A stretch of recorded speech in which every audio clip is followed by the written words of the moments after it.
All right, ladies and gentlemen, welcome back. He's the Persian, I'm the Cowboy, and here we are with the NFL recap. What the fuck is going on, ladies and gentlemen? What is even the date today? I'm losing track of time. It's Thursday, January, 26 today? Let's double check. 26, correct. 26. Wow, if somebody had a gun to my head and I said that, I would have survived. Hey, that's our next segment. That's our next segment. But the NFL playoffs this past weekend, the divisional round, absolutely amazing. Once again, a lot of surprises. Cowboy, what's your take on what happened this past weekend? I mean, everything kind of played out how we thought it was going to. The only real surprise for me was just the Bills rolling over and letting the Bengals just take it away from them. Like, that was pretty wild. I was pretty disappointed with their performance. Kind of shocked and anyways. Maybe wish that the Steelers got through and beat the Dolphins this year. Let's not get too carried away on I don't that know, one. but if the Steelers snuck in with a 7 seed, the Dolphins almost beat them, and they just got their butts kicked by Cincinnati. The Steelers beat Cincinnati this year, so I don't know. Well, here's the situation. I mean, we had 4 classic games. We had 4 games that kept us in tune. One game was a blowout, but let's just start here. Let's start with the Bills-Bengals game. I predicted. By the way, I was 4-0 in my picks this week. I believe you were 3-1 in your picks. Yeah. So I had a perfect weekend. So if you listened to me and went to your bookie, you would have won a lot of money. But He didn't pick the spread, though, so. that's okay. I'm not into the spread. But you look at the Cincinnati Bengals. This is a team that has major confidence right now. They went into Buffalo. It looked like Siberia in Buffalo, New York. It was a blizzard. It was a ton of snow, wet snow, sticky snow, light snow, dry snow, whatever you want. It was all over the place. The Cincinnati Bengals, from the moment they got the ball in the first quarter, they literally marched down the field and scored a touchdown. Joe Burrow had completed so many passes in that first drive. I don't even think he had an incompletion. The Buffalo defense did not show up. They looked gassed. They looked tired. And I knew, deep down in my bones, I knew that the Bills were going to lose this game. They had a lot going into this at home. Post Damar Hamlin was going to come there. They wanted to perform for their teammate. The whole city was behind Damar Hamlin and still is. But in the end, the Buffalo Bills lost, and they lost to a much better, superior team. The Bills did not look good for 3 quarters. They came back a little bit, but it was too little, too late. The Bengals looked like the home team out there. They did look like the home team. They looked comfortable in the snow, just round and pounding, completing the passes. It just... Jamar Chase had a touchdown pass from Joe Burrow. T. Higgins had some key catches. Joe Mixon had some key third down conversions. I mean, P. Ryan, their second, string back, he had a couple of good runs as well. The whole time the Bengals were in control. Their head coach, Zach Taylor, was calling the plays.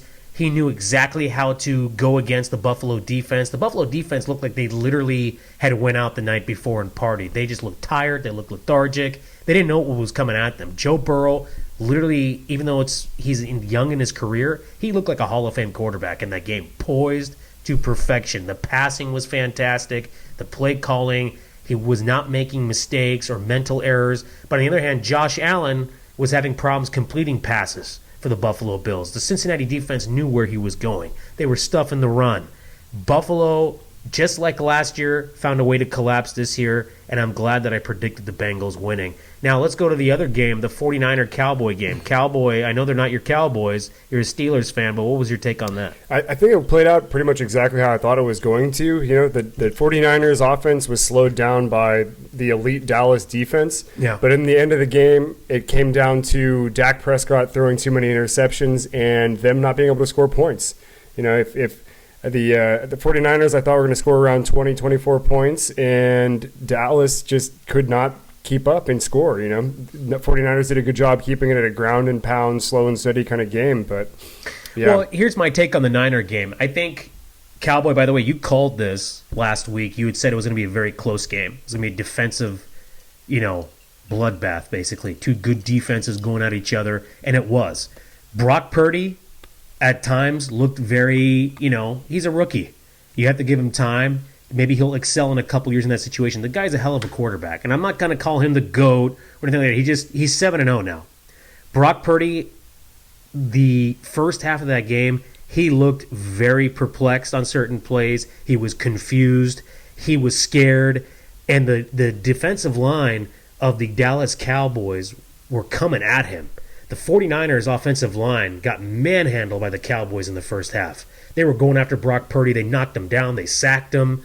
Brock Purdy had to get rid of the ball several times. But the Niners, as they always do, they made adjustments coming out of the bat in the second half. Brock Purdy completed several key passes to Brandon Ayuk, our favorite 49er receiver, who's always finds a way to get open. George Kittle was the difference maker. He caught that touchdown pass. He caught several key balls. Well, that circus catch that he had, the circus, bobbler. the circus catch. I mean, that's like the hand of God, but for the American football version, not the European football version with Maradona in Argentina, in South America. But this literally was the catch of God. He tipped that ball twice to himself, juggled it, caught it.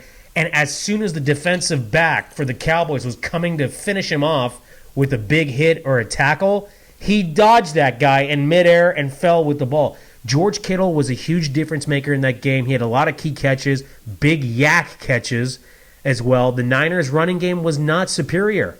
They were getting stuffed all day. Towards the end of the game, third, fourth quarter, they made some key runs, some key conversions on second and third down that kept them alive and kept the drive going. But I'm going to say this, and it could be controversial. The Dallas Cowboys and the Dak Prescott experiment has come to an end. I think the Dallas Cowboys need to say goodbye to Dak Prescott. They need to trade him. There's a lot of market value for him around the league. They need to get themselves a quarterback. The Dallas Cowboys are a couple pieces away from winning the Super Bowl. They need a quarterback. A guy like Aaron Rodgers would be perfect for the Dallas Cowboys. The Jones family will spend that money. Jerry Jones has like a net worth between $10 and $13 billion. I don't think money is an issue. The Dallas Cowboys, if they would have had a better quarterback in that game, they would have beat the San Francisco 49ers, but they didn't. Dak Prescott threw, 2 interceptions in that game? He was sacked several times. He was knocked down several times. They could not get anything going.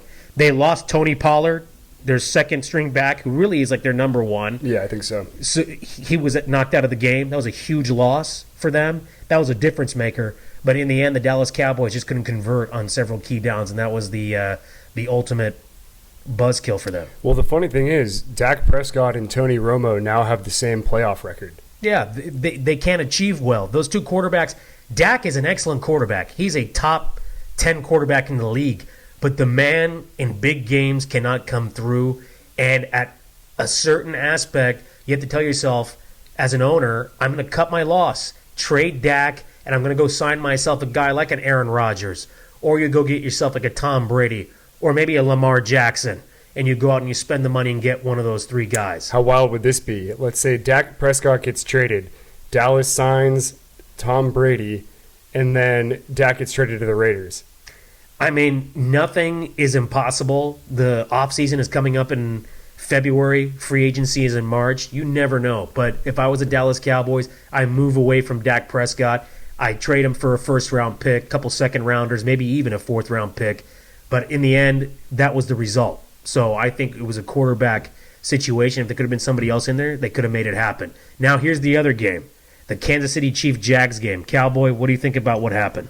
I think it's just Patrick Mahomes being Patrick Mahomes, putting the game in his hands and taking care of business at the end of the day. The Jags are just an overmatched team. The better team won out there. Nothing really to say other than that. Here's my take on the Chiefs-Jags game. Number one, I was so excited. I've never been so aroused by a football game, and that's because Patrick Mahomes, a person that I do not like as a football player, I hate the Kansas City Chiefs as a Raiders fan. I fucking hate them. He was hurt. When he got hurt in that game and his ankle, he had an injury and he got carted off the field, he was taken off, I was excited. I was excited for Duval, for the Jaguars. I was excited because I thought the Jaguars were going to take this game. But Patrick Mahomes mustered up the courage. He came back, and he came back in that game in the second half. Kansas City has a lot of problems on defense. They have some holes on offense. Without Mahomes, they still were able to make things happen. But Patrick Mahomes is the difference maker. If he was 100% healthy, that game would have been a 34-20 finish or 38-27 finish. But the Jags made it a ball game. Kansas City was able to convert on key downs. Patrick Mahomes came back, gave the team confidence. But Kansas City will be beaten by the Bengals, and I'll get to that prediction later. But I was not impressed by the Chiefs at all. Okay, that brings us to the last game. What was it? Philadelphia versus New York.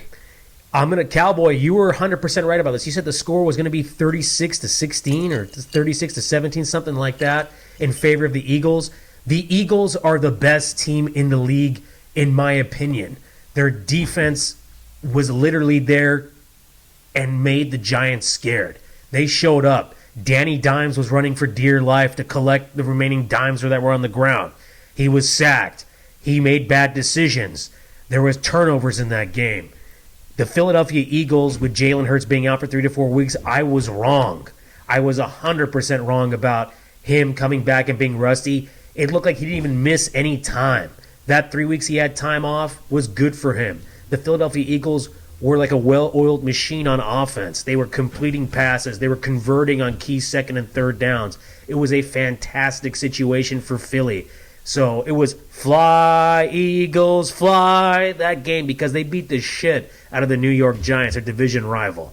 Yeah, and I think it played out exactly how I thought it was. The Giants are the worst team. The Eagles' defense completely shuts them down on offense, stuffs the run, makes Danny Jones be the quarterback they want him to be, right? And he can't take care of business by himself, and what do you know? The offense stalls out. And then Philadelphia's offense just cruising by, scoring touchdowns all the dang time. Look at this motherfucker, Franklin. This is the Cowboys cat. Get off the table, goddammit. He heard me talking about Danny Dimes. He's Look upset. at this guy, dude. All right, do whatever the fuck you want, dude. He's an animal. You got to show him respect, dude. Get this guy out of here, dude. Go sit down. Anyways, so here's my prediction for the game coming up. And we're going to get to the predictions right now because we have 2 games left before the Super Bowl. We have the NFC Championship game. We have the Philadelphia Eagles. Franklin, what? Oh, my God. Franklin, put this son of a bitch in the fucking, there we go. There we go. Sitting on the laptop. 1 sec, we got to make a mic check here. Is that Laptops working? are nice and warm. Yeah, I think we're All still right, good. we're still I don't good. know. So, sorry, folks. We love cats. I love animals. We do not condone animal violence. Absolutely not. So we have 2 games left before the Super Bowl. We have our first game. We're going to stick with Philly right now. The 49ers are traveling east to Philadelphia. Cowboy, what's your pick for this game? Who's winning? So I think this one's going to come down to the Eagles' offense again. They've only scored less than 20 points, or 20 or less, I think, twice this entire season. Right. One of them, I think, Jalen Hurts was 4. In those games where they scored less than 20 points, they're still 1-1. They won 1, they lost 1. Yeah. So I think the 49ers are up against a better defense in the Philadelphia Eagles than they were last week. The Cowboys showed the way to slow down the rushing attack and force what's his fucking name? Who are you talking about? Purdy, yeah. Brock Purdy. I'm Dude, like, what's going on come here? on. Yeah, so they forced Brock Purdy to actually make plays. And that was the key to it right there, is slowing down that offense. So I think it's going to be a harder time for the 49ers this week coming up. I think they are not going to score more than 20 points, maybe 21 points, somewhere in that range. Right. I think the Eagles are going to be the key to I think Jalen Hurts is going to take them. They're going to score points. They're going to get that offense moving. Right. And it's going to be a hard time for 49ers to be shutting them down. Well, here's the deal, and this is what I'm saying right now with this game. I'm going to say this. It's going to be a very close match. I think the 49ers, based on who they played last week in the Dallas Cowboys, are going to make the adjustments on the offensive line. They'll make a lot of adjustments with the play calling. The defense now also will have to deal with the scrambling quarterback in Jalen Hurts. And the last time the Niners had a real scrambling quarterback, well, I wouldn't say real scrambling quarterback, but he's very mobile, was the Raiders' backup quarterback, Jarrett Stidham. Jarrett Stidham gave such a hard time to the San Francisco 49ers on that New Year's Day game. They couldn't even contain him. It was a very close game. What year was that? This was just this past year. This was just on New Year's Day. Mm-hmm. So the 49ers could not contain Jarrett Stidham. They made the adjustments, and in the end, they won the game against the Raiders on New Year's Day. But flashing now to the game against Philadelphia, it's going to be very close. I do see the Niners struggling in the first half. They'll make the adjustments to come out. It will be close. I can't believe I'm saying this because I hate the San Francisco 49ers with a passion. I am going to say the San Francisco 49ers 24, the Philadelphia Eagles 17. The Niners defense is going to show up. They're going to contain Jalen Hurts. They're going to cut off his passing lane. They'll have to go to the running game. They'll stuff the running game. On the hindsight, the Eagles will give Brock Purdy a tough time, but he will find ways to find Brandon Ayuk down the middle and George Kittle from the sidelines to make those completions. So I think in the end, the Niners are going to win this game, and the Niners will unfortunately go to their 8th Super Bowl. What's the score? 24-17, 49ers. 24-17, okay. I agree with a lot of points that you're making right there. I think it's going to come down to two things. Is this going to be a shootout kind of a game, or is this going to be a cold weather, rough game where they're just pounding it out, handing the ball off? It's going to be cold, baby. It's going to be cold. Yeah, so I think the 49ers, they're going to put up roughly around 20 points. I think it's going to be a very similar performance to last week against Dallas. Yeah. And then the question is going to come down to, is Jalen Hurts going to make the same mistakes that Dak Prescott made against that defense? Man. I don't think it happens. I think the Philadelphia offense is going to pick apart the 49ers defense. So I'm going to pick the Eagles 34-21. Wow. I think Niner Nation's going to come after the Cowboy with some pitchforks and some toilet paper. I know the toilet paper is very expensive, but there could be some teeping involved. And Eggs some are expensive egging. now, too. Eggs are expensive. You can think that our wonderful president, Joe Biden, who's made everything so expensive. So you're picking the Eagles. I'm picking the Niners. Let's go to our final game, which is the evening game on Sunday. The Niner game, by the way, should be 12 o'clock our time, Pacific. But the other game, the Cincinnati Bengals and the Kansas City Chiefs, going to be in Kansas City. That's the evening game. My God. This is what I'm going to say. Joe Burrow is Joe Burr. He's Joey Ice. He's Macaulay Culkin, whatever the fuck you want to call this guy. This guy is a future Hall of Fame quarterback if he plays like this for the rest of his career, barring any injuries or scandals. This man is so cool, collective, and calm, as I mentioned. He has a great relationship with his receivers. He finds them anywhere in the field, and they're open for him. And he can throw that football in between tight spaces into double coverage. I'm going to say this right now. The Cincinnati Bengals, 31. The Kansas City Chiefs, 24. Patrick Mahomes on the other side is not 100% healthy. He said that his ankle's feeling 100% better. That is false. He is just saying that way he can get an edge. The Kansas City Chiefs are going to struggle against the Bengals defense, especially in the second half. Kansas City will go down early in this game but come back, but then it will shift again. I see the Chiefs defense struggling against the Bengal receivers. I mean, on one end you got T. Higgins, on one end you got Boyd, and then you also have Jamar Chase. Then the running game, you have Mixon and Pirine. So I don't see the Chiefs winning this game. I see the Chiefs losing at home again in the AFC Championship game to the Bengals. And for all those Chief fans, get there early tomorrow for tailgating, because that's the last tailgate you're going to have this season, so you might as well enjoy it. I agree with you. I think it's going to come down to, is Patrick Mahomes' ankle functioning or not functioning? How much mobility does he have? Is he going to be able to extend plays? Is he going to make the same crazy passes that we know that he is capable of making? So it's definitely going to come down to that. I think either way, it's going to be a shootout. I think a lot of points are going to go on the board in this one. The Cincinnati offense is going to be rolling full steam, and then there's no real slowing down Patrick Mahomes when he's 100% healthy. I'm going to assume that he's telling the truth and his ankle is okay right now, and that he's going to play without any inhibitions or anything like that. Right. I think it's going to be a shootout, lots of points scored. I'm going to pick the Kansas City Chiefs to win it 36-34. Okay, wow. That's going to be a close game. I like that. So we're totally opposite in our picks this week, which I like the parity. But the other key I wanted to mention about the Bengals is that they're really going to have to double team Travis Kelce. Travis Kelce is right now the best tight end in the National Football League. This guy has multiple touchdowns in games for the most part. He's always wide open. Him and George Kittle are something else.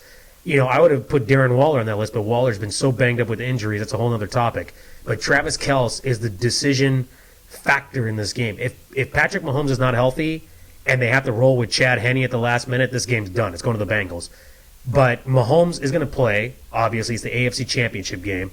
So I don't see him being healthy, and they're going to take advantage of that health. The Cincinnati Bengals are going to go after him. They need to blitz him. They need to knock him down. They need to get into his head. They need to make him uncomfortable. When Patrick Mahomes is uncomfortable, he starts making erratic decisions. These little shovel passes, Steph Curry little shovel passes that he does, and he, kind of has fun with that. None of that circus shit when they, with the Raiders, when they did that stupid circus thing or play where they all kind of skip together. None of that bullshit is going to happen because the Bengals got their number. The Bengals are going to go, and I'm going to say this, to their 4th Super Bowl, and they will have a rematch against the San Francisco 49ers from the 1980s. I think we're going to see the Kelsey Bowl in the Super Bowl. The two Kelsey brothers are going to be facing each other off. It's going to be Eagles versus Kansas City. Neither one's going to shut down. It's going to be crazy offense on both sides. Well, their mom's going to have to wear, a split jersey a or split something, jersey yeah. because she's going to have to root for both her sons, and she's going to have to figure out something, and I'm sure she will. She's very well-funded. She'll come up with that. But I have a great feeling about this weekend. It's going to be one of the better championship Sundays that we've seen in a long time. You got a lot of even-keeled teams. They have the same kind of matching. So it's going to be good, but I hope I come victorious going 2-0, Cowboy. We'll see. So we'll see what happens. But, folks, this has been a great segment on the National Football League. We will see you soon. You have a great day, and go Bengals, go Who Dey Nation. Later, y'all. Take care.